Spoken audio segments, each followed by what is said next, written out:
Pinkfong. More like poop fuel. Oh my god. This user sucks. 1. He makes stupid nursery rhymes. The worst song is Baby Shark. Baby Shark? More like adult shark, teen shark, dumb shark, or whatever you can call it. Oh my god. This song sucks. 2. He makes sock puppet accounts. Like, Hogai, more like newbie.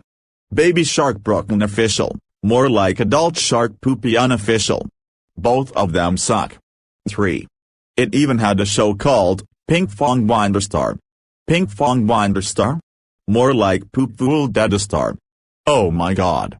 This show sucks.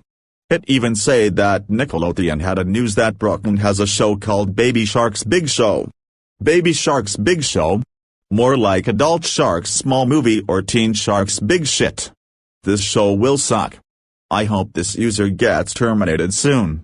I don't know who likes this user. So do you know who hates this user? Space Josh, Davi the Animator 2009, Kadaja, and Lorik. They requested the hated spot. And for Lorik he now hates Pinkfong once again. And do you know who hates this user the most? Daniel Acosta. He requested the most hated spot. That's all I want to say, so yeah. Curse Pinkfong. And curse the Samson Anses. PewDiePie is infinity times better than Pinkfong. End of rant. Next rant, Tro.